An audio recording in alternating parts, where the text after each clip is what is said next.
नमस्कार साथियों, मैं शोभित भारद्वाज स्वागत करता हूं आपका आपके अपने पसंदीदा प्लेटफॉर्म एग्जाम विद अरिहंत पर। उम्मीद है आप सभी लोग स्वस्थ होंगे और मस्त होंगे। कैसे हैं आप सभी लोग, ये आप कमेंट करके बता दीजिए।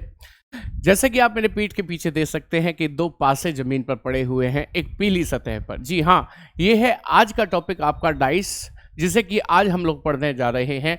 और ये एक ऐसा टॉपिक है कि आजकल एग्जाम्स में डाइस में से प्रश्न कई बार पूछे जाने लगे हैं, इसलिए हम आज इस टॉपिक के कॉन्सेप्ट्स को क्लियर करने की कोशिश करेंगे। ठीक है, बिना समय बर्बाद किए हुए बहुत जल्दी ही हम आते हैं कि आखिर डाइस के बारे में हम लोग क्या समझते हैं। तो सबसे पहले डाइस के बारे में आपको कुछ एक बातें जान लेनी चाहिए कि डाइस एक ऐसा व्यवहारिक टॉपिक है जो हम सभी लोगों ने कभी ना कभी लूडो और सांप सीढ़ी में खेला हुआ है। यदि आपने उसे गौर से देखा है, यदि आपने उसको गौर से देखा है तो आपने महसूस किया होगा कि किसी भी पासे की 6 सतह होती हैं, 6 सरफेसेस होते हैं। और यदि और गौर से नोटिस किया होगा तो आप देखेंगे उस पर डॉट्स बने होते हैं, 1 डॉट, 2 डॉट, 3, 4, जैसा कि आप यहां भी देख सकते हैं 6 डॉट हैं, 3 डॉट हैं, 4 डॉट हैं, दिखाई दे रहे होंगे आपको। तो पासे में ये डॉट्स बने होते हैं, लेकिन मैं हर बार डॉट ना बोलकर इनको नंबर्स बोलूंगा कि पासे में 1 से लेकर 6 तक नंबर्स लिखे होते हैं। यदि आपने गौर से देखा है तो आप मुझे बताइए कमेंट सेक्शन में कि यदि आपने देखा है पासे को ढंग से, तो जिस सतह पर 1 लिखा होता है उसकी विपरीत वाली सतह पर, यानी कि अपोजिट वाली लेयर पर कौन सा नंबर होता है, कमेंट करके बताइए। और मैं जानता हूं आप बताएंगे 6। 2 के विपरीत वाली सतह पर क्या होता है, किसर 5। 3 के विपरीत वाली सतह पर क्या होता है, किसर 4। यानी कि हम ये पहले से जानते हैं कि किसके विपरीत में क्या होगा, तो इस चैप्टर को पढ़ने की जरूरत ही नहीं रह जाती। जी हाँ, इस चैप्टर में ज्यादातर तो आपसे विपरीत ही पूछे जा रहे हैं ना, ज्यादातर क्या, मैं तो कह रहा हूं हमेशा ही विपरीत पूछे जा रहे हैं। तो आपने इसे याद कर रखा है तो चैप्टर पढ़ने की जरूरत कहाँ रह जाती है। देखिए, याद रखिए कि आपने जो पासा देखा है लूडो और सांप सीढ़ी में, उस पासे को कहते हैं मानक पासा। लेकिन पासा एक नहीं बल्कि 2 प्रकार का होता है। चलिए आइए यही जानते हैं कि यदि हम पासे की बात करते हैं तो पासा जो होता है, यानी कि डाइस जो होती है, वो 2 प्रकार की होती है। कौन कौन से प्रकार होते हैं डाइस के, तो आपको ये समझना होगा कि डाइस 2 प्रकार की होती है। एक होती है मानक, तो एक होती है सामान्य। जी हाँ, एक होता है मानक पासा तो एक होता है सामान्य पासा। तो एक होता है सामान्य पासा, सामान्य पासा। मानक पासे को इंग्लिश में कहा जाता है, मानक पासे को इंग्लिश में कहा जाता है स्टैंडर्ड डाइस, स्टैंडर्ड डाइस। जबकि सामान्य पासे को इंग्लिश में कहा जाता है जनरल, जनरल डाइस कहा जाता है। तो पासा 2 प्रकार का होता है, एक होता है मानक पासा और एक होता है सामान्य पासा। हम सभी लोगों ने जो पासा देख रखा है वो आपने हमेशा मानक पासा देखा है। तो अब जानते हैं कि आखिर इनमें डिफरेंस क्या है, आखिर इनमें अंतर क्या है। चलिए इस बात को जानने की कोशिश करें। तो मैं यहाँ पर 2 पासे बनाऊंगा, उसके बाद आपको डिफरेंस दिखाने की भी कोशिश करूंगा। ठीक है, ये एक पासा बना रहा हूं आपके सामने, आप चाहें तो पासा बनाना सीख भी लीजिए। यहाँ पर दूसरा भी पासा बना रहा हूं, आप चाहें तो पासा बनाना सीख लीजिए। तो मैं आपको सबसे पहले मानक पासे के बारे में बताने जा रहा हूं, की पॉइंट्स में, कि आखिर मानक पासे की पहचान क्या होती है। तो देखिएगा, मानक पासा वह पासा होता है जिसकी किन्हीं 2 विपरीत सतहों पर अंकित अंकों या बिंदुओं का योग 7 होता है, उसे मानक पासा कहते हैं। जैसे कि मैंने यहां पर 6 लिख दिया, यहां पर 3 लिख दिया और यहां पर 5 लिख दिया। हमें यह पहचानना है कि यह मानक पासा है या नहीं है। तो मैंने आपको अभी अभी एक डेफिनेशन बोलकर बताई कि मानक पासा वह पासा है जिसकी किन्हीं 2 विपरीत सतहों पर अंकित अंकों या बिंदुओं का योग 7 होता है। देखो, पासे की एक खासियत होती है कि इसकी 6 सतह होती हैं, जिसमें से 3 आपको दिखाई देती हैं, 1, 2 और 3, बाकी 3 आपको दिखाई नहीं देती हैं। जी हाँ, जैसे 5 जिस सतह पर लिखा है उसकी विपरीत आपको नहीं दिखेगी, 6 जिस सतह पर लिखा है उसकी विपरीत पीछे है, वो दिखाई नहीं देगी, 3 जिस सतह पर लिखा है उसकी विपरीत लेफ्ट में है, वो दिखाई आपको नहीं देगी। तो ये पासे की खासियत है कि 6 में से 3 सतह दिखती हैं और 3 दिखाई नहीं देती। खास तौर पे 2 विपरीत सतह एक साथ कभी दिखाई नहीं देती। जबकि मानक पासे की डेफिनेशन यही कहती है कि मानक पासा वह पासा है जिसकी दो विपरीत सतहों पर अंकित अंकों या बिंदुओं का योग 7 होता है। आप मुझे बताइए कि यहां पर 6 लिखा है, इसकी विपरीत सतह है पीछे, उस पर क्या लिखा है?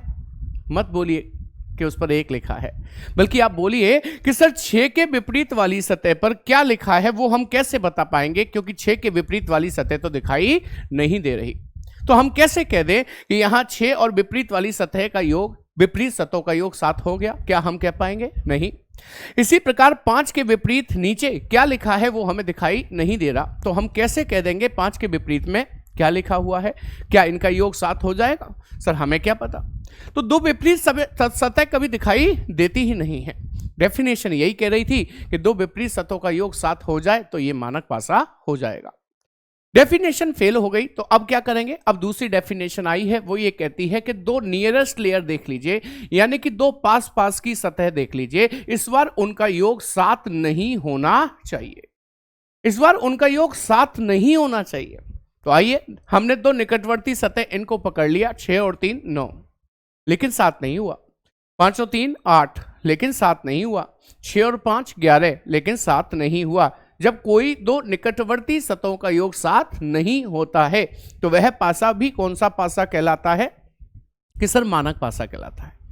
और मानक पासे में अब जब हमें यह पता चल ही गया कि यह मानक पासा है, अब हमसे कोई ये पूछ ले कि बताएं 5 के विपरीत वाली सतह पर कौन सा अंक अंकित होगा, तो आप बहुत आसानी से यह कह सकते हैं कि 5 के विपरीत में 2 होगा, क्योंकि मानक पासे की पहली डेफिनेशन ये बताती है कि यदि ये मानक है तो दो विपरीत सतहों का योग 7 होना चाहिए।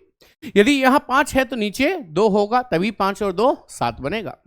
ऐसे ही यहां 6 है तो 6 के विपरीत वाली सतह पर 1 होगा। यहां 3 है तो 3 के विपरीत है इधर, यानी कि इधर 3 के विपरीत में 4 होगा।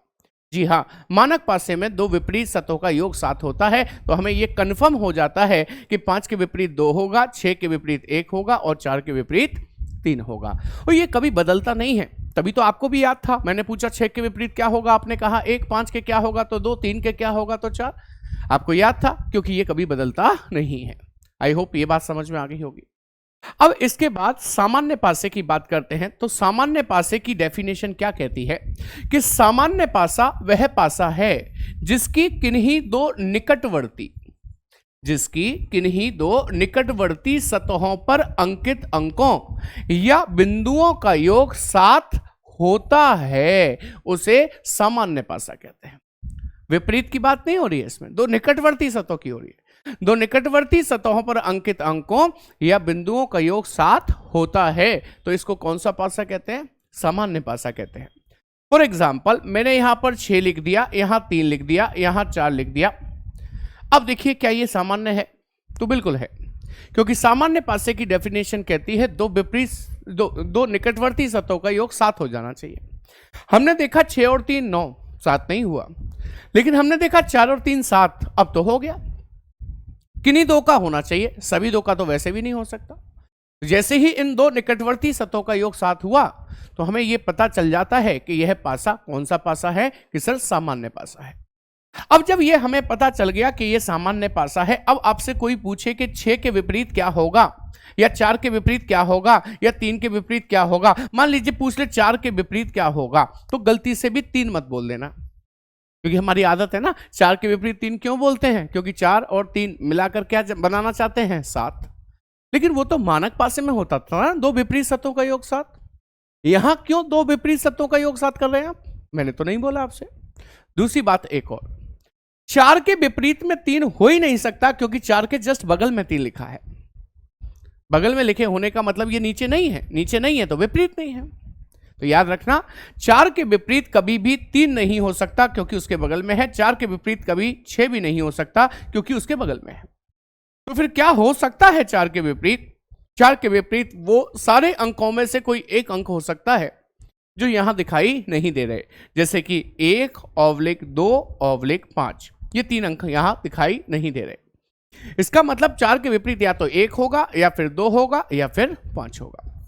आई होप बात समझ में आपको आ गई होगी। तो ध्यान रखिएगा कि सामान्य पासे में कभी भी किसी के विपरीत क्या होगा ये कंफर्म आंसर नहीं आता है, लेकिन कम से कम 2 पासे दिए हों तो आता है, एक पासे में तो नहीं आएगा। एक पासे में आपसे मैं ये पूछ लूं कि 3 के विपरीत क्या होगा, तो आप बोलना सर 4 और 6 तो नहीं हो सकते, फिर क्या होंगे जो दिखाई नहीं दे रहे, या फिर 1 होगा, या तो 2 होगा, या फिर 5 होगा। यानी कि अगेन कंफर्म आंसर नहीं आता, किसमें, सामान्य पासे में। आई होप ये बात समझ में आ गई होगी। हाँ, ऑप्शन भी ऐसे ही लिखकर मिलेंगे आपको पेपर में, चिंता मत करिए, यदि ऐसा सवाल आएगा तो ऐसे ही ऑप्शन मिलेंगे और मिलते हैं, आप किताब खोलकर देख लीजिए। अब मैं थोड़ा सा कंक्लूड कर देता हूं इन दोनों बातों को कि पासा कितने प्रकार का होता है, 2 प्रकार का, एक मानक पासा और एक सामान्य पासा। मानक पासा वह पासा है जिसकी 2 विपरीत सतहों का योग 7 होता है, लेकिन आपको 2 विपरीत दिखाई नहीं दे रही थी, तो इसकी दूसरी डेफिनेशन आई, मानक पासा वह पासा भी है जिसकी 2 निकटवर्ती सतहों का योग 7 होता नहीं होता है, उसे भी क्या कहते हैं, मानक पासा कहते हैं। यानी कि 2 निकटवर्ती सतहों का योग 7 ना हो तो भी क्या कहलाएगा, मानक पासा। और सामान्य पासा, इसमें 2 निकटवर्ती सतहों का योग 7 होना चाहिए, तभी वो कौन सा पासा कहलाएगा, सामान्य पासा कहलाएगा। आई होप ये बात समझ में आ गई होगी। ये बेसिक है, और ये बेसिक सिर्फ तब काम करता है जब आपको एक पासा दिया जाए, 2 पासे पर काम नहीं करेगा। 2 पासे के सवाल जब आपके सामने आते हैं तो उनके नियम थोड़े डिफरेंट होते हैं, और क्या होते हैं ये मैं अभी आगे आपको बताऊंगा। लेकिन उससे पहले हमने 2 पासे, मतलब 2 प्रकार के पासे पढ़े हैं, एक मानक और एक सामान्य, थोड़ी सी इसकी प्रैक्टिस कर लेते हैं। आइए देखिए, पहला प्रश्न आपके सामने क्या आने वाला है, ये है आपके सामने पहला प्रश्न। कह रहा है नीचे पासे के प्रारूप को दर्शाया गया है, इस पासे में अंक 2 के विपरीत फलक पर कौन सा अंक होगा। 2 के विपरीत पूछा है। विपरीत तो तब बता पाएंगे ना जब हम ये जान लें कि ये पासा जो है वो कौन सा पासा है, मानक है या सामान्य है। तो देखकर बताइए। हमने 2 निकटवर्ती सतह जोड़ी तो 2 और 6 8, 7 नहीं हुआ, लेकिन 6 और 1 7 हो गया। और जब कोई 2 निकटवर्ती सतहों का योग 7 हो जाता है तो वह पासा सामान्य पासा हो जाता है।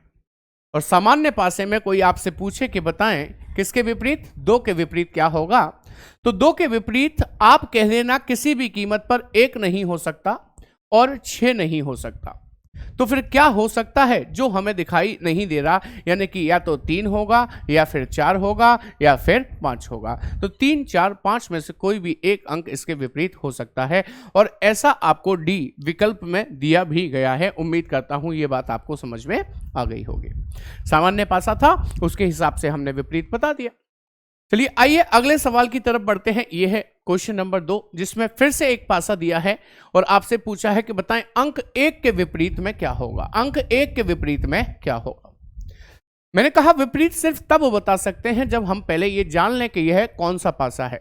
देखिए और बताइए कि ये कौन सा पासा है। तो आप कहेंगे सर जोड़कर देखो, निकटवर्ती सतह 1 और 3 4, 7 तो नहीं हुआ, 5 और 3 8, 7 तो नहीं हुआ, 5 और 1 6, 7 तो नहीं हुआ। जब कोई भी 2 निकटवर्ती सतहों का योग 7 नहीं होता है तो यह पासा मानक पासा हो जाता है। और मानक पासे में यदि मैं आपसे 1 के विपरीत पूछता हूं तो आपको आंसर कितना देना चाहिए, 6। आंसर आ गया आपका 6, यानी कि सी चेन्नई करेक्ट आंसर बन जाता है। हाँ, 5 के विपरीत पूछता तो 2, और 3 के विपरीत पूछता तो 4 देना होता, उसमें कोई डाउट वाली बात नहीं है। मानक पासे में ये सब निश्चित होता है, पहले से ही निश्चित होता है। अच्छा, इस पासे को देखना, क्वेश्चन नंबर 3 में पूछता है एक पासे के प्रारूप को दर्शाया गया है, इसमें अंक 5 के विपरीत फलक पर कौन सा अंक अंकित होगा, ये आपसे पूछा है। तो आप ऐसा मत करना कि ये ऑप्शंस देख लिए कि सर ऐसे ऑप्शंस तो सामान्य पासे में आते हैं तो लाओ ये सामान्य नहीं होगा। नहीं, पहचानिए, देखिए और पहचानिए सबसे पहले अच्छी तरीके से, और उसके बाद आंसर दीजिए। तो हमने देखा 5 और 6 11, 7 नहीं हुआ, 6 और 3 9, 7 नहीं हुआ, 5 और 3 8 भी 8 हुआ, यानी कि 7 तो नहीं हुआ। जब कोई भी 2 निकटवर्ती सतहों का योग 7 ना हो तो यह पासा कौन सा पासा कहलाता है, मानक। और मानक पासे में 5 के विपरीत पूछा जाए तो आंसर 2 दीजिएगा, काम खत्म हो जाएगा। Answer C Chennai correct answer बन जाता है। ऑप्शन को देखकर आंसर देने की कोशिश मत करना, तो गड़बड़ कर जाओगे आप। उम्मीद है यहां तक बात समझ में आ गई होगी। अगला सवाल देखिएगा। अगला सवाल पासे तो है ही नहीं इसमें, लेकिन बड़ा ही शानदार सवाल है बिना पासों का। सवाल कहता है मानक पासों, सॉरी ये क्वेश्चन नंबर 4 भी लिख गया है, और ये एक्चुअली 4 पासे भी है, एक्चुअली 4 पासे भी है। ये टाइपिस्ट महोदय हमारे गलती कर गए। सवाल क्या है कि 4 मानक पासों को हवा में उछाला गया। जब वे जमीन पर गिरे तो उन सभी की ऊपरी सतहों का योग 15 था। तो बताएं उन सभी की निचली सतहों का योग कितना होगा। यह आपसे सवाल पूछ लिया। ऐसे मानकर चलिए कि मेरे हाथ में 4 पासे हैं और वो भी कौन से, मानक पासे हैं। मेरे हाथ में 4 पासे हैं, वो भी मानक पासे हैं। मैंने एक साथ ऐसे जमीन पर फेंक दिए। तो जमीन पर फेंके तो वो जमीन पर गिरने के बाद कुछ इस तरीके से दिखाई देंगे। तो मैं यहां पर आपके समझने के लिए 4 पासे बना रहा हूं विधिवत तौर पर, आप देखिए और समझिए। ये 4 मानक पासे जब जमीन पर गिरे तो इन सभी की ऊपरी सतहों का योग 15 था। ऐसा सवाल कह रहा है, ऐसा मैं नहीं कह रहा हूं। इन सभी की ऊपरी सतहों का योग कितना था, 15 था। तो चलिए ऊपरी सतह पर कुछ ऐसे अंक लिखे जाएं जिससे कि इनकी ऊपरी सतहों का योग 15 हो जाए। जैसे मैंने यहां पर लिख दिया 3, इसके बाद मैंने यहां पर लिख दिया मान लो 4। तो बताओ 3 और 4 कितना हो गया, 7। 7 के बाद मैंने यहां पर लिख दिया मान लीजिए 5। तो देखो 3 और 4 7 और 5 12 हो गया। अब कितना लिख दूं, 12 में 3 जोड़ूंगा 15 हो जाएगा, यानी कि 3 और लिख दो यहां पर। 15 हो गया कि नहीं हो गया, बताओ। 3 और 4 7 और 5 12 और 3 15। उसने कहा भी था कि इन सभी की ऊपरी सतहों का योग कितना था, 15 था। आई होप ये बात समझ में आ गई होगी। एनीथिंग जो मन में आए वो लिख दीजिए। ये मेरी कोई साजिश नहीं है कि यही नंबर लिखने थे। जो आपके मन में आए वो लिख दीजिएगा, लेकिन शर्त एक ही है, जो भी नंबर लिखें उनका योग कितना आना चाहिए, 15 आना चाहिए। पूछ रहा है तो बताएं इनकी निचली सतहों का योग, नीचे वाली सतहों का योग कितना होगा। तो कितना आसान सवाल है। आप जानते हैं ये 4 मानक पासे थे। यदि ये मानक पासा है, ये चारों मानक पासे, यदि ये मानक पासा है तो इसमें 3 की अपोजिट लेयर पर 100% 4 होगा, 4 की अपोजिट लेयर पर 100% 3 होगा, 5 की अपोजिट लेयर पर 100% 2 होगा, 3 की अपोजिट लेयर पर 100% 4 होगा। लाइए अब निचली सतहों को जोड़कर देख लेते हैं। 4 और 3 7 और 2 9 और 4 13, यानी कि निचली सतहों का योग जो बनेगा वो कितना बनेगा, 13 जो कि आपको आंसर सी चेन्नई में दे रखा है। क्या जरूरत थी इस सवाल के लिए पासे बनाने की? क्या कोई जरूरत थी? मेरे ख्याल से तो नहीं थी। देखिएगा क्यों नहीं थी। यदि उसने कहा कि 4 मानक पासों को हवा में उछाला, जमीन पर गिरे तो उनकी ऊपरी सतहों का योग कितना था, 15। तो बताएं निचली सतहों का योग कितना होगा। आप मुझे एक बात बताइए, किसी एक मानक पासे की 2 विपरीत सतहों को यदि हम जोड़ते हैं तो उनका योग 7 आता है कि नहीं? कि हाँ सर, एक मानक पासे की 2 विपरीत सतहों का योग 7 आता है। तो हमने तो ऐसे 4 मानक पासे उछाले थे, तो इनकी 2 विपरीत सतहों का योग 7 चौक 28 आना चाहिए कि नहीं आना चाहिए? कि सर बिल्कुल आना चाहिए। ऊपर नीचे विपरीत, ऊपर नीचे विपरीत, इस तरीके से चारों पासों की विपरीत सतहों का योग कितना आना चाहिए, 28 आना चाहिए। जिसमें से ऊपरी सतहों का कुल योग उसने हमको 15 दे ही दिया था। तो इस टोटल 28 में से यदि मैं ऊपरी सतहों का योग 15 घटाऊंगा तो जो 13 बचेगा वो कहां का योग बचेगा? ऊपरी की विपरीत निचली सतहों का योग बचेगा। यानी कि निचली सतहों का योग कितना होगा, 13 होगा। उम्मीद करता हूं ये बात आपको अच्छी तरीके से समझ में आ गई होगी। कमेंट करके बताते रहिएगा। हम बढ़ते हैं आगे अगले प्रश्न, क्वेश्चन नंबर 5 की तरफ। अगला सवाल क्या कहता है, पढ़ें, समझें और उसके बाद जवाब देने की कोशिश करें। कहता है एक पासे के निकटवर्ती फलकों पर घड़ी की सुइयों की चाल के क्रम में, घड़ी की सुई की चाल होती है जिसे इंग्लिश में क्लॉकवाइज डायरेक्शन कहते हैं। क्या कहते हैं इसको?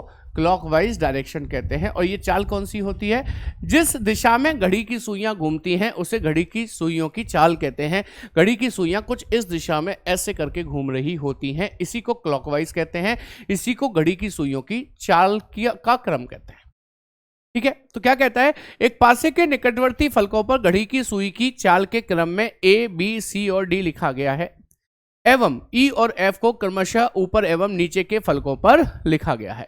इस पासे के ऊपरी फलक पर जब सी है तो इसके नीचे फलक पर क्या होगा? बेसिकली उसने सी के अपोजिट हमसे पूछा है।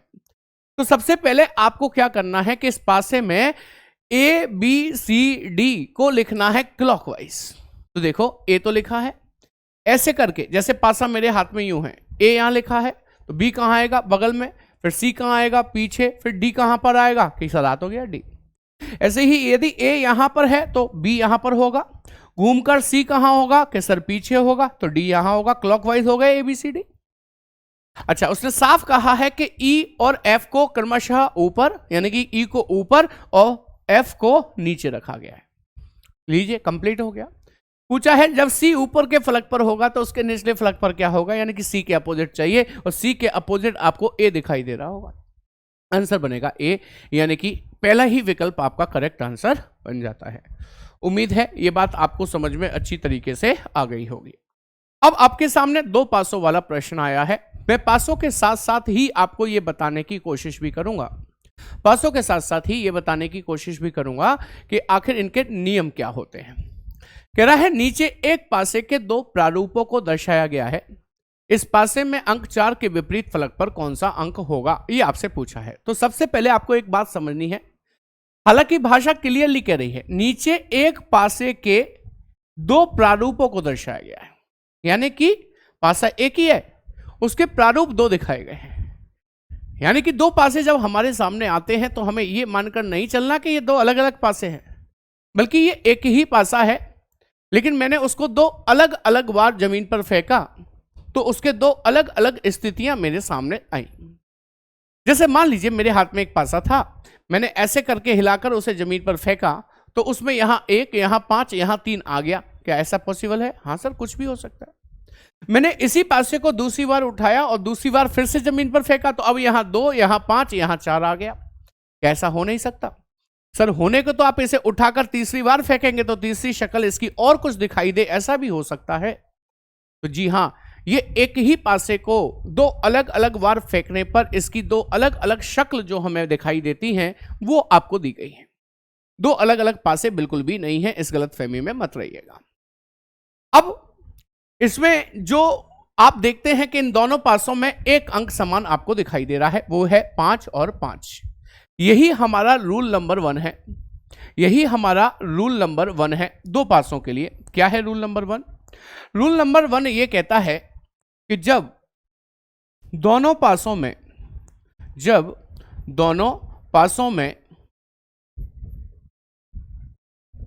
एक अंक समान हो, एक अंक समान हो,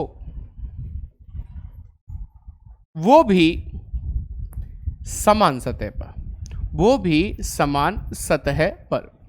यह हमारा रूल नंबर 1 है। जब दोनों पासों में एक अंक समान हो वो भी समान सतह पर। तो देखिए और मुझे बताइए, क्या दोनों पासों में एक अंक समान है कि नहीं? 5 और 5 कि हाँ सर बिल्कुल है। एक अंक समान भी हो गया और समान सतह पर होना चाहिए, तो समान सतह पर ही है, इसमें भी सामने और इसमें भी सामने। ऐसे केस में जो कॉमन नंबर है इसको छोड़कर इसकी ऊपर वाली सतह इसकी ऊपर वाली के विपरीत हो जाती है। यानी कि आपसे कोई पूछे 1 के विपरीत क्या होगा तो आंसर आपको देना होगा 2। इसकी राइट साइड वाली सतह इसकी राइट साइड वाली के विपरीत हो जाती है। आपसे कोई पूछे 3 के विपरीत क्या होगा तो आपको आंसर देना होगा 4।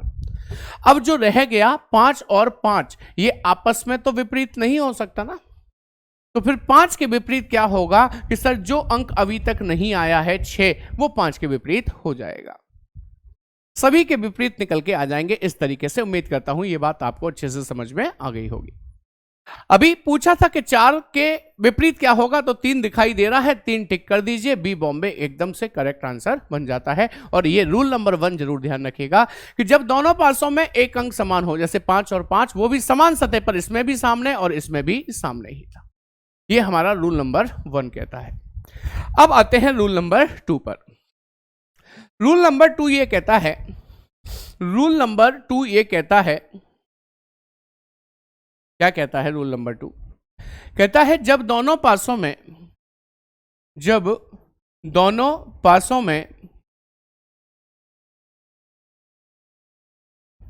2 अंक समान हो किसी भी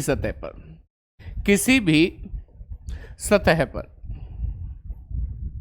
अभी आप ऊपर देखिए और मुझे बताइए कि दोनों पासों में आपको 2 अंक समान नजर आ रहे होंगे। कौन से? कि सर एक तो 4 तो दूसरा 2। दोनों पासों में दो अंक समान है, 4 4। थोड़ा मोटा चल गया पेन, आपको दिखाई नहीं देगा इसलिए पतला पेन चला देता हूं। हाँ भाई, दोनों पासों में क्या कॉमन है, 4 4 और 2 2।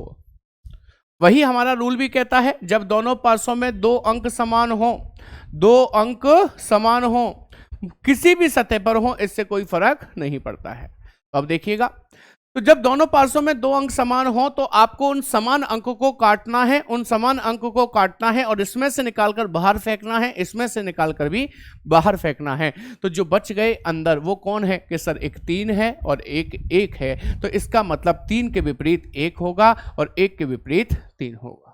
जी हाँ, 3 के विपरीत 1 होगा और 1 के विपरीत 3 होगा। उसने पूछा भी हमसे किसके विपरीत था, 1 के, तो 1 के विपरीत 3 होगा, यानी कि डी दिल्ली आपका करेक्ट आंसर बन जाता है।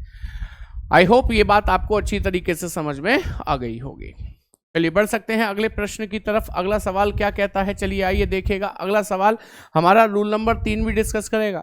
ये रूल नंबर 2 था, जब दोनों पासों में दो अंक समान हो। अगला सवाल हमारा क्या कहता है, देखेगा। अगला रूल जो आता है, अगला रूल जो आता है वो है आपका रूल नंबर 3। रूल नंबर 3, और ये रूल क्या कहता है, ये रूल कहता है जब दोनों पासों में, जब दोनों पासों में एक अंक समान हो, समान हो, लेकिन अलग अलग सतह पर, लेकिन अलग अलग सतह पर। आइए देखिए क्या आपके पास से क्या दर्शाते हैं।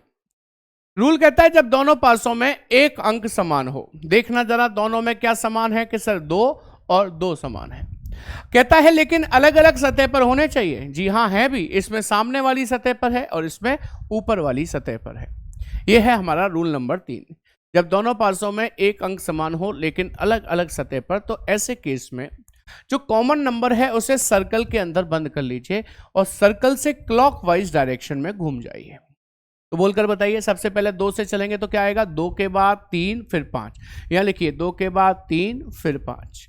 ऐसे ही सर्कल से क्लॉकवाइज यहां भी घूमना है। बोलकर बताइए 2 6 1। यहां लिख लीजिए 2 6 1। ये हमको बताता है क्या, 5 के विपरीत 1 है, 3 के विपरीत 6 है। अब 2 के विपरीत 2 तो नहीं हो सकता, क्या होगा, जो अभी तक नहीं आया यानी कि 4 होगा। उसने पूछा था 1 के विपरीत क्या होगा, 1 के विपरीत 5 है, तो आंसर बन जाएगा आपका ए। और ये मोस्ट इंपॉर्टेंट पार्ट है इस चैप्टर का।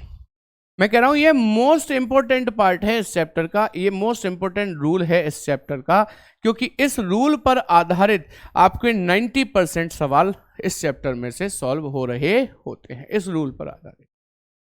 इसे ध्यान रखिएगा, जब दोनों पासों में एक अंक समान हो लेकिन अलग अलग सतह पर हो। राइट, चलिए बढ़ते हैं आगे अगले सवाल की तरफ। अब आपके सामने अगला सवाल जो आया है ये 3 पासे लेकर आया है कि सर 2 पासों के रूल तो आपने बता दिए, अब ये बताओ 3 पासों के रूल क्या होते हैं। तो ध्यान देना मेरी बात पर कि 3 पासों के कोई रूल नहीं होते, वही रूल होते हैं जो 2 पासों में लगते थे, बल्कि मैं कहूंगा वही रूल होता है जो 2 पासों में लगता था। 2 पासों में एक नियम अभी अभी हम लास्ट पढ़कर आ रहे हैं कि जब दोनों पासों में एक अंक समान हो अलग अलग सतह पर, तो वहां से क्लॉकवाइज डायरेक्शन में घूम जाना चाहिए।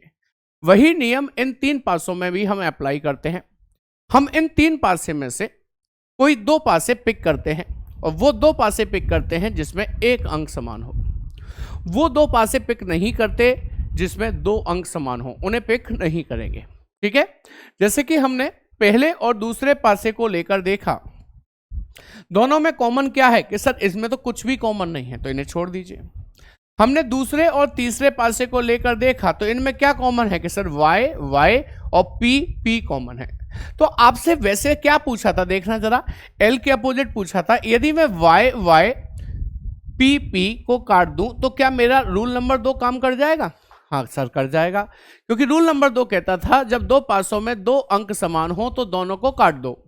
जो बच जाते हैं वो आपस में विपरीत हो जाते हैं। बचे हैं L और A, ये आपस में विपरीत होंगे। L के विपरीत A होगा और ए के विपरीत एल होगा। और जब एल के विपरीत पूछा है तो आंसर ए आपको लगा देना चाहिए। उम्मीद करता हूं ये बात आपको अच्छे से समझ में आ गई होगी। तो अगला सवाल आप करके बताएंगे। इस बार 4 पासे आ गए हैं, क्या हो गया, 4 पासे आ गए तो क्या हुआ, 3 पासे की तरह ही सॉल्व होगा। इनमें भी 2 पासे लेंगे, जैसे कि पहले और दूसरे पासे को हमने लिया, दोनों में कॉमन क्या है, एस एस है, एम एम है। पूछा किसके अपोजिट है, डी के, तो डी बच रहा है। तो क्या हम 2 नंबर कॉमन वाला रूल लगा सकते हैं, एस और एम काट सकते हैं? हाँ सर।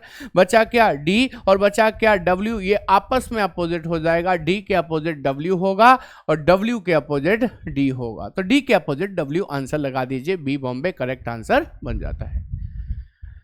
आई होप बात समझ में आ गई होगी। चलिए बढ़ते हैं आगे अगले सवाल की तरफ। क्या कहता है अगला सवाल? अगला सवाल है न्यू पैटर्न। न्यू पैटर्न मतलब अब जो हम लोग पढ़ने जा रहे हैं इस वाले टाइप का नाम है ओपन डाइस। ओपन डाइस को हिंदी में क्या कहते हैं? खुला पासा। खुला पासा। अब खुला पासा क्या होता है कि पासे का प्रसारित रूप आपको दिखाया जाता है, जैसे कि ये आप देख सकते हैं, खोल कर रख दिया है आपके सामने, और फिर आपसे कहा जाएगा इस पासे को बंद करिए। बंद करने के बाद नीचे दिए गए 4 पासों में से किस पासे के जैसा पासा बनाया जा सकता है? तो आपको मालूम है पासा पूरा का पूरा चैप्टर डिपेंडेंट है अपोजिट्स पर। तो सबसे पहले हम इसके अपोजिट निकालते हैं खुले पासे में से। अपोजिट निकालने का तरीका क्या है? याद रखना कि खुले हुए पासे में हर ऑल्टरनेटिव लेयर एक दूसरे के अपोजिट होती है। ऑल्टरनेटिव मतलब एकांतर, एकांतर मतलब एक के अंतर के बाद। तो F के अपोजिट क्या होगा? एक का अंतर कर दो, पूरी है इसको छोड़ दो, ये होगा। ऐसे ही E के अपोजिट क्या होगा? C। किसका अंतर कर दिया? B का। और जो बच गए वो आपस में अपोजिट होंगे, यानी कि A के अपोजिट D होगा और D के अपोजिट A होगा। मेरे साथ बोलकर बता देना। F के अपोजिट क्या निकाला हमने? B। अच्छा, E के अपोजिट में क्या निकाला हमने? C। अच्छा, A के अपोजिट में क्या निकाला हमने? D। ये हमारे अपोजिट्स निकल आए। अपोजिट के आधार पर ही हम ये निर्धारित करेंगे कि नीचे दिए गए 4 पासों में से किस एक पासे के जैसा पासा बनाया जा सकता है।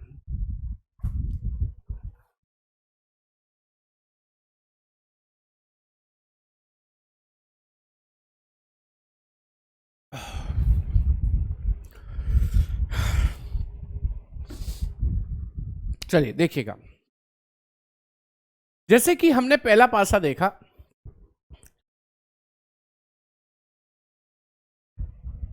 हमने देखा यहां पर F और B अगल बगल लिखे हैं, जबकि F और B तो एक दूसरे के अपोजिट हैं। अपोजिट का मतलब एक सामने तो एक पीछे, यानी कि अपोजिट का मतलब जो दिख रहा है उसके अपोजिट वाला कभी दिखाई नहीं देता। तो यदि F के अपोजिट में B है और F दिख रहा है तो B दिखना नहीं चाहिए, यहां तो दिख रहा है। यानी कि एक साधारण भाषा में कहूं तो 2 अपोजिट कभी एक साथ दिखने नहीं चाहिए। यहां तो दिख रहे हैं, इसलिए यह पासा कभी बनाया नहीं जा सकता। इसके बाद आप इस पासे को देखें तो यहां पर आप देखिए B लिखा है, उसका अपोजिट F नहीं दिख रहा। E लिखा है, उसका अपोजिट C है, लेकिन वो बगल में ही है, इसलिए ये भी नहीं बनाया जा सकता। इसके बाद आप इस पासे को देखेंगे तो यहां पर D लिखा है, D का अपोजिट A इसी के बगल में लिख दिया है, इसलिए ये पासा भी नहीं बनाया जा सकता। तो आंसर बन जाएगा बी बॉम्बे। क्यों बन जाएगा? देखो भाई, E लिखा है, E का अपोजिट C नहीं दिख रहा, दिखना भी नहीं चाहिए। F लिखा है, F का अपोजिट B नहीं दिख रहा, दिखना भी नहीं चाहिए। D लिखा है, D का अपोजिट A नहीं दिख रहा, दिखना भी नहीं चाहिए, इसलिए आंसर बी बॉम्बे बन जाता है। यह है ओपन डाइस का कॉन्सेप्ट, यानी कि खुले हुए पासे का बहुत ही शानदार कॉन्सेप्ट है। आई होप ये बात समझ में आ गई होगी। तो बढ़ते हैं हम अगले सवाल की तरफ। ये है अगला सवाल आपके सामने। आप चाहें तो वीडियो को पॉज कर लें, पॉज करने के बाद इस सवाल का जवाब दे दें कि उपरोक्त पासे को बंद करके निम्न 4 पासों में से कौन से एक पासे को प्राप्त किया जा सकता है, ये आपको बताना होगा। ठीक है, चलिए पॉज करके आराम से आंसर दे सकते हैं आप। वैसे 2 के अपोजिट में 4 होगा, 1 के अपोजिट में 6 होगा, जो बचे 5 और 3 ये आपस में अपोजिट होंगे। चलिए लिख लेते हैं, 2 के अपोजिट में 4 होगा, 1 के अपोजिट में 6 होगा, जो बचे हैं 5 और 3 ये आपस में अपोजिट होंगे। तो आपको पता है 6 और 1 आपस में अपोजिट हैं तो अगल बगल में नहीं आने चाहिए। आपको पता है 5 और 3 आपस में अपोजिट हैं तो अगल बगल आने नहीं चाहिए। आपको पता है कि 6 और 1 आपस में अपोजिट हैं और 2 और 4 आपस में अपोजिट हैं तो अगल बगल आने नहीं चाहिए। तो आंसर जो बनेगा वो डी दिल्ली बनेगा। क्यों बनेगा बताओ? 1 लिखा है, 1 का अपोजिट 6 दिखाई नहीं दे रहा और दिखना भी नहीं चाहिए। 3 लिखा है, 3 का अपोजिट 5 दिखाई नहीं दे रहा। 4 लिखा है, 4 का अपोजिट 2 दिखाई नहीं दे रहा। तो इसका मतलब ये पासा ऊपर वाले पासे को फोल्ड कर कर बनाया जा सकता है। चलिए बढ़ते हैं आगे अगले सवाल की तरफ। इसे फोल्ड करिए। हाँ, नोटिस करिए कि इसमें सतह कितनी है। सबसे पहले ये नोटिस करिए। आप नोटिस करेंगे इसमें सतह 1 2 3 4 और ये 5। आप इसको सतह बोलेंगे क्या? ये आधी है, इस चौकोर हिस्से का आधा हिस्सा है, ये भी आधा हिस्सा है। तो आपको समझना होगा कि इस काली बिंदी के अपोजिट में क्या होगा कि सर ये सतह होगी, ये कौन सी? सफेद। तो ध्यान दीजिएगा, मैं कह रहा हूं इस काली बिंदी के अपोजिट, इस काली बिंदी के अपोजिट में क्या होगा? तो आप कहेंगे इस काली बिंदी, मैंने काली की जगह लाल बना दिया, ध्यान रखिएगा। इस काली बिंदी के अपोजिट में क्या होगा? इस काली बिंदी के अपोजिट में खाली सतह होगी, ब्लैंक लेयर होगी। तो मैंने बना दी। अच्छा, इसके बाद इस खाली, इसके बाद इस वाले, नहीं सॉरी, इस वाले, इस सर्कल के अपोजिट में क्या होगा कि सर ये खाली सतह होगी। यानी कि इस बार फिर से मैं एक सर्कल बना रहा हूं, लेकिन वो सर्कल खाली रहेगा। कैसा रहेगा? खाली रहेगा। और इस खाली सर्कल के अपोजिट में क्या होगा? सर इस खाली सर्कल के अपोजिट में भी खाली सतह ही आएगी, ब्लैंक लेयर ही आएगी। अब मुझे बता सकते हैं कि इस इनटू के अपोजिट में क्या होगा? मल्टीप्लाई के अपोजिट में। हाँ सर, देखो ऐसा है कि सर ये वाली सतह ना आधा हिस्सा थी, हाफ। ये वाली सतह भी आधा हिस्सा थी, हाफ। तो जब ये मुड़ेंगी और ऐसे करके पीछे की ओर जाएंगी तो ये इनटू के अपोजिट में आकर मिलेंगी। लेकिन याद रखना, जब ये इनटू के अपोजिट में आकर मिलेंगी तो इनके मिलने का तरीका कुछ ऐसा होगा कि ये हिस्सा ऐसे आएगा, ये हिस्सा नीचे से जाएगा और वहां पर भी जाकर क्या बन जाएंगे? सर्कल्स बन जाएंगे, सर्कल्स बन जाएंगे। लेकिन ध्यान देने की बात क्या है पता है? ध्यान देने की बात यह है कि इन सर्कल्स में जो रंग हैं ये काले वाले, ध्यान से देखना, इन सबको हटा देता हूं। इन सर्कल्स में जो रंग हैं कौन से? ये काले वाले। इसमें ऊपर की ओर जा रहा है। इसमें कहां जा रहा है? ऊपर की ओर। तो जब ये पीछे जाकर झुकेगा तो नीचे की ओर दिखाई देगा कि नहीं देगा? बोलिए, नीचे की ओर दिखाई देगा कि नहीं देगा? यहां सर देगा। तो ये नीचे आ गया, ये इसमें नीचे की ओर है। जब ये ऐसे करके पीछे जाएगा तो ये ऊपर की ओर दिखाई देगा कि नहीं देगा? तो हाँ, इसमें ऊपर की ओर दिखाई देगा। कहने का मतलब है ये दो आंखें हैं लाल लाल रंग की, ये एक दूसरे के पास में आनी चाहिए। बस क्वेश्चन खत्म हो गया। ये दोनों आंखें एक दूसरे के पास नहीं है, दूर दूर हैं। पास नहीं है, दूर दूर हैं। पास नहीं है, एक पास में है, एक पीछे दूर जा रही है, और यहाँ पर दोनों आंखें पास पास में हैं। इसलिए आंसर हमारा डी दिल्ली बन जाता है। उम्मीद करता हूँ ये बात अच्छी भी लगी होगी और बहुत अच्छी तरीके से समझ में भी आपको आ गई होगी। कमेंट करते रहिए, क्लास को शेयर करते रहिए, अपने साथियों के साथ जोड़ते रहिए। ठीक है, चलिए आगे बढ़ते हैं क्वेश्चन नंबर 14 की तरफ। यह है अगला प्रश्न आपके सामने, फिर से खुले हुए पासे का प्रश्न है। आपको अब क्या समझना है कि सतह कितनी है? कि सर 1 है, 2 है, 3 है, 4 है और ये 5 है। छठवीं सतह कहाँ है?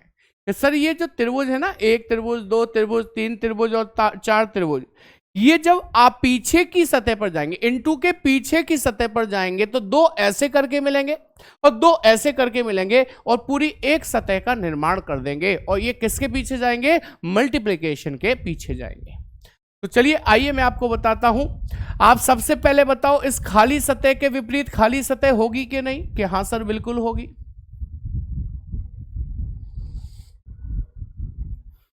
सर इस खाली सतह के विपरीत भी ये खाली सतह होगी? कि सर बिल्कुल होगी। अच्छा, जिस सतह पर इनटू लिखा है, ये इनटू, इसके विपरीत क्या होगी? कि सर अभी तो आपने बताया कि ये 4 त्रिभुज जो हैं ये वहां जाएंगे और 4 त्रिभुज मिलने के बाद कुछ ऐसे दिखाई देंगे। कैसे? ऐसे दिखाई देंगे। बोलो देंगे कि नहीं देंगे? ऐसे ही तो दिखाई देंगे 4 त्रिभुज मिलने के बाद, लेकिन ये रंग ऊपर से नीचे की ओर आएगा और ये रंग नीचे से ऊपर की ओर आएगा। ऐसे ही तो दिखाई देगा। यानी कि मल्टीप्लाई के अपोजिट में जो बॉक्स आएगा वो कुछ ऐसा दिखाई देने वाला है। आइए अब क्या करते हैं, अब हम समझते हैं कि कौन सा पासा निम्न में से बनाया जा सकता है और कौन सा पासा क्यों नहीं बनाया जा सकता। देखो इसमें काला रंग एक आ रहा है, जबकि हमें तो एक ऊपर और एक नीचे चाहिए आमने सामने, तो ये गलत हो गया। इसमें भी एक ही आ रहा है, तो ये गलत हो गया। अच्छा ये देखो, इसमें ये वाला बॉक्स और इनटू वाला बॉक्स अगल बगल में है, जबकि ये तो आपस में विपरीत थे, तो क्या अगल बगल में आ सकते हैं? नहीं, इसलिए ये गलत हो गया। तो हमारा आंसर क्या बनेगा? सी, चेन्नई बनेगा। उम्मीद करता हूं ये बात आपको अच्छी तरीके से समझ में आ गई होगी। कमेंट करिए और बताइए क्या पॉइंट क्लियर है कि नहीं है। यदि है तो आगे बढ़ते हैं अगले प्रश्न, क्वेश्चन नंबर 15 की तरफ। अगेन आपके सामने पासा दिया है खुला हुआ। सतह कितनी है? 1 2 3 4 5 6। समझने की बात यह है, इस खाली सतह के विपरीत ये खाली आएगी, इस काली बिंदी के विपरीत वाली सतह ये काली वाली सतह आएगी, उसके बाद ये काली और ये काली आपस में विपरीत हो जाएंगी। बोलो होंगी कि नहीं होंगी? अब एक बात बताओ कि टोटल 3 काली हैं और तीनों अगल बगल में आ गई, इसका मतलब इसके विपरीत ये काली थी, वो विपरीत होती तो दिखती नहीं, यहां तो दिख रही है, इसका मतलब सी, चेन्नई आंसर नहीं बनेगा। अच्छा, इस काली सतह के विपरीत, सॉरी इस बिंदी के विपरीत काली सतह थी, तो इस बिंदी के विपरीत काली सतह हो सकती है? बिल्कुल हो सकती है।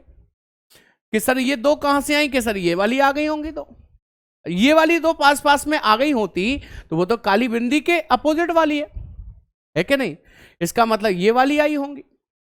अच्छा, यदि हम इस विकल्प पे आए तो यहां पर देखिए कि ये काली और ये काली आपस में विपरीत हैं, तो दो में से एक दिखनी चाहिए, कम से कम एक दिखाई नहीं देनी चाहिए। इसमें दोनों गायब हैं, इसलिए ये भी नहीं बनेगा। बनेगा क्या? नहीं बनेगा। अच्छा इसे देखें तो काली बिंदी है, इसकी विपरीत काली सतह नहीं दिख रही, अच्छी बात है।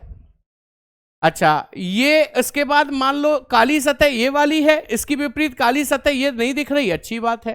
ये सफेद दिख रही है, सफेद की विपरीत सफेद नहीं दिख रही, अच्छी बात है। यानी कि आंसर ए बन जाएगा। क्या बन जाएगा? ए बन जाएगा। आगे बढ़ते हैं अगले प्रश्न की तरफ। यह है अगला प्रश्न आपके सामने, क्वेश्चन नंबर 16। देखिएगा जरा। क्वेश्चन नंबर 16 में सबसे पहले ये जाने कि ये 1 2 3 4 त्रिभुज ए के पीछे वाली लेयर पर जाएंगे और ऐसे मिलकर एक लेयर बना देंगे। तो आप मुझे बता सकते हैं बी के अपोजिट में क्या होगा? कि सर डी होगा। सर ई के अपोजिट में क्या होगा? कि सर सी होगा।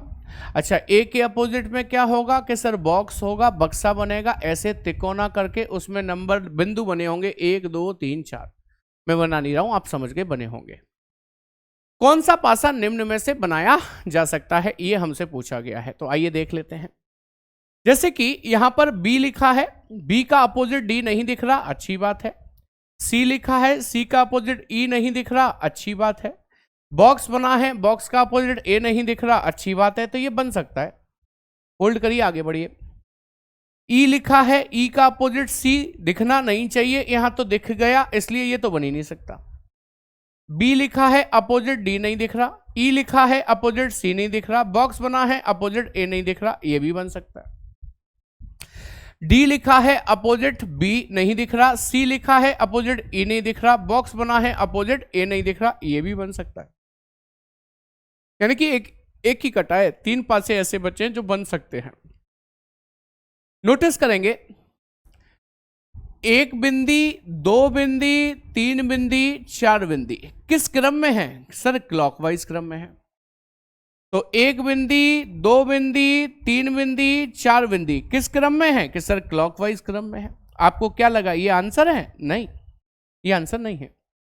क्योंकि यदि क्रम खुले पासे में आपको क्लॉकवाइज नजर आ रहा है तो बंद पासे में वो क्लॉक नहीं बल्कि कैसा होना चाहिए? एंटी क्लॉक होना चाहिए। यहां तो क्लॉक ही आ रहा है, तो गलत है।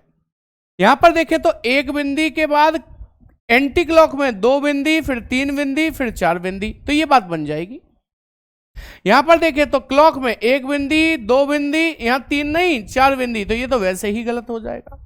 यानी कि आंसर सी चेन्नई एकदम से करेक्ट, एकदम परफेक्ट आंसर बन जाता है।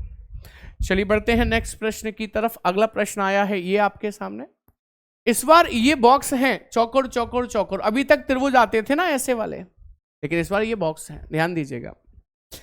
तो ए के अपोजिट में क्या होगा कि सर सी होगा। अच्छा, डी के अपोजिट में क्या होगा कि सर ई होगा। बी के अपोजिट में क्या होगा कि सर ये वाले जो चार बॉक्स हैं ये पीछे जाकर मिलेंगे और मिलने के बाद इस बार ऐसी सतह बनाएंगे, ऐसी, ना कि विकर्ण वाली, वो त्रिभुज बनाते थे। इसमें एक बिंदु, दो बिंदु, तीन बिंदु, चार बिंदु भी लिखे होंगे। आइए समझते हैं। ए लिखा है, ए का अपोजिट सी नहीं दिख रहा, ई लिखा है, डी नहीं दिख रहा, बॉक्स बना है, बी नहीं दिख रहा, ये बन सकता है। सी लिखा है, ए नहीं दिख रहा, ई लिखा है, डी नहीं दिख रहा, बॉक्स लिखा है, बी नहीं दिख रहा, बन सकता है। डी का अपोजिट ई नहीं है, सी का अपोजिट ए नहीं है, बॉक्स का अपोजिट बी नहीं है, बन सकता है। ए का अपोजिट सी नहीं है, ई का अपोजिट डी नहीं है, बॉक्स का अपोजिट बी नहीं है, बन सकता है। इस बार तो सारे ही बन रहे हैं। तो चलिए अब क्या कर सकते हैं, क्रम देखिए यहां पर 1 2 3 4 कैसा है, क्लॉकवाइज। 1 2 3 4 कैसा है, क्लॉकवाइज, गलत हो गया। 1 2 3 4 कैसा है, क्लॉकवाइज, गलत हो गया। 1 2 3 4 कैसा है, क्लॉकवाइज, गलत हो गया। 1 2 3 4 कैसा है, एंटी क्लॉकवाइज। यही हमारा सही आंसर बन जाता है। क्या आंसर बनता है, डी, दिल्ली बन जाता है। उम्मीद है बात समझ में आ गई होगी। बढ़ते हैं अगले सवाल की तरफ। ये है प्रश्नवाचक चिन्ह वाला पासा। सवाल कहता है इस प्रश्नवाचक चिन्ह की जगह पर कौन सा अंक आना चाहिए। तो आपको क्या करना है, सबसे पहले यह समझना है कि ये एक ही पासे की तीन स्थितियां दर्शाई गई हैं। एक ही पासे की, मेरे हाथ में एक पासा था, मैंने फेंका, ऐसा दिखाई दिया। दूसरी बार उठा के फेंका, ऐसा दिखाई दिया। तीसरी बार उठाकर फेंका, ऐसा थोड़ी दिखाई देगा। क्या पासे में प्रश्नवाचक चिन्ह होता है, कभी नहीं होता है। ये तो एग्जामिनर ने मिटा दिया, उसकी जगह प्रश्नवाचक चिन्ह लगा दिया कि बताओ यहां क्या आ सकता है। ये बताने के लिए कि यहां क्या आ सकता है, पिछले दो पासों की मदद लेनी होगी और देखकर बताइए दोनों पासों में एक अंक कौन सा समान है, 4। अलग अलग सतह पर है तो क्लॉकवाइज तो घूमना पड़ेगा। बोलो मेरे साथ, 4। 4 के बाद क्या आया, 6, फिर 1, तो 4 6 1। ऐसे ही 4 3 2 लिख दीजिए, 4 3 2। ये हमें बताता है 1 के विपरीत 2 है, 6 के 3 है, तो 4 के विपरीत कितना होगा, 5 होगा। अब आपको रीजनिंग लगानी है। क्या 3 के बगल वाली सतह पर 3 का विपरीत 6 कभी लिखा जा सकता है? विपरीत कभी बगल में नहीं आता। यदि 6 विकल्प में है तो काट दो। क्या 4 के बगल वाली सतह पर 4 का विपरीत 5 कभी लिखा जा सकता है? नहीं। यदि ऑप्शन में है तो काट दो। अब रह गए आपके पास 1 और 2, इनमें से कोई एक आपको वहां पर लिखना होगा। वहां 1 लिखोगे या 2, ये जानने के लिए आप एक बात नोटिस करिए कि यहां पर भी 4 3 है, यहां पर भी 4 3 है, लेकिन यहां 4 से 3 का क्रम कैसा है, क्लॉकवाइज है। लेकिन यहां 4 से 3 का क्रम कैसा है, एंटी क्लॉकवाइज है। ये क्लॉकवाइज है इसलिए इसके राइट हैंड साइड पे 2 है, और ये एंटी क्लॉकवाइज है इसलिए इसके राइट हैंड साइड पे 2 नहीं हो सकता। तो फिर क्या होगा, 1 होगा। यानी कि 1 सी चेन्नई आपका करेक्ट आंसर बन जाता है। उम्मीद करता हूं ये बात आपको अच्छी तरीके से समझ में आ गई होगी। तो बढ़ते हैं अगले प्रश्न 19वें प्रश्न की तरफ। और देखिए अगेन आपसे पूछा है इस प्रश्नवाचक चिन्ह की जगह पर क्या आएगा। आइए समझने की कोशिश करते हैं कि इसकी जगह पर क्या आएगा। यह जानने के लिए पिछले दो पासों की मदद तो आपको लेनी पड़ेगी। देखिए दोनों पासों में एक अंक समान नजर आता है, हाँ सर, क्या है, 1 और 1, वो भी अलग अलग सतह पर। तो क्लॉकवाइज घूमना होगा। 1 6 4 लिख लीजिए, 1 फिर 6 फिर 4, क्लॉकवाइज घूमिए। 1 2 3 यहां पर लिखिए, 1 फिर लिखिए, 2 फिर लिखिए, 3। 4 के 3, 6 के 2, तो 1 के कितना अपोजिट होगा, 5 होगा। अब जो मैं कहता हूं उस बात पर ध्यान दीजिएगा। क्या 1 के बगल में 1 का विपरीत 5 लिखा जा सकता है? नहीं, ऑप्शन में से हटाइए। क्या 4 के बगल में उसका विपरीत 3 लिखा जा सकता है? नहीं, तो ऑप्शन में से हटाइए। अब रह गए 2 और 6, इनमें से तो कुछ भी आ सकता है। तो आप देखिए यहां 1 4 लिखा है, और कहां लिखा है 1 4 के सर, यहां लिखा है। यहां पर 4 से 1 कैसा है कि सर क्लॉकवाइज। यहां पर 4 से 1 कैसा है कि सर क्लॉकवाइज ही है। क्लॉकवाइज है और क्लॉकवाइज है, इसलिए यदि ऊपर यहां 6 है तो 100% यहां भी कितना होगा, 6 ही होगा। तो इस बार आपका आंसर क्या बन जाता है, सी चेन्नई बन जाता है। सी चेन्नई करेक्ट आंसर बन जाता है। उम्मीद है बात समझ में आ गई होगी। यह है आज की क्लास का आखिरी प्रश्न, यह है 20वां प्रश्न। क्या कहता है, इस प्रश्नवाचक चिन्ह की जगह पर क्या आएगा, आइए जानते हैं। तो प्रश्नवाचक चिन्ह की जगह पर क्या आएगा ये बताने के लिए पिछले दो पासों में कॉमन नंबर क्या नजर आता है कि सर 2, क्लॉकवाइज घूमिए, 2 6 4 लिख लीजिए, 2 इधर 6 इधर 4 इधर, 2 3 5 लिख लीजिए, 2 इधर 3 इधर 5 इधर, तो 2 के विपरीत कितना हो जाएगा, 1। अब 3 के बगल में, अब 3 के बगल में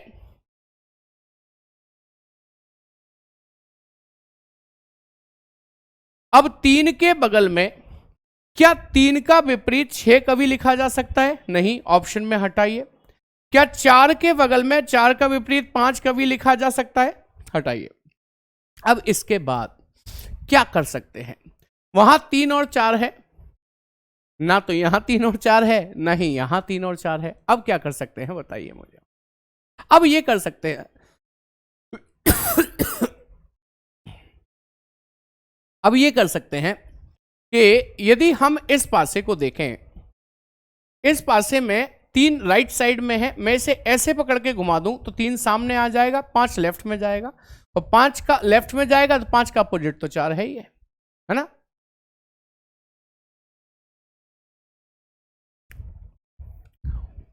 या फिर 4 ऊपर है, साइड में 4 साइड में है, ऊपर लाएंगे, ऐसे छोड़ो, आप ऐसा करो, आप ये 2 रख के देख लो, यहां पर 2 रख लिया हमने। अब देखो कि इन दोनों में 2 और 2 कॉमन, 3 और 3 कॉमन, तो 5 के विपरीत क्या निकल के आ गया, 4, और 5 के विपरीत 4 था कि नहीं था, था। इसका मतलब ये आंसर सही है।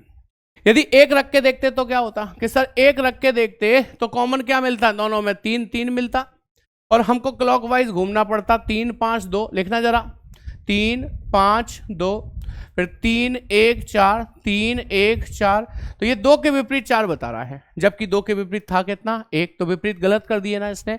इसका मतलब ये हुआ कि यहां पर 1 नहीं, यहां पर कितना आएगा, 2 आएगा, और 2 आपका पहले विकल्प में दिया है, जो कि एकदम करेक्ट आंसर बन जाता है। कैसा लगा सेशन ये कमेंट करके जरूर बताइएगा। उम्मीद करता हूं आपको आज का सेशन डाइस वाला बहुत अच्छा लगा होगा, बहुत कुछ नया नया आपको इसमें सीखने को मिला भी होगा। यदि आपको सेशन अच्छा लगा है तो शेयर जरूर कीजिए और लाइक कर दीजिए, और इसी तरीके से जुड़े रहिए अपने favourite YouTube channel exam with Arihant के साथ। आज की क्लास में इतना ही। Thank you very much, good night, take care and जय हिंद क्लास।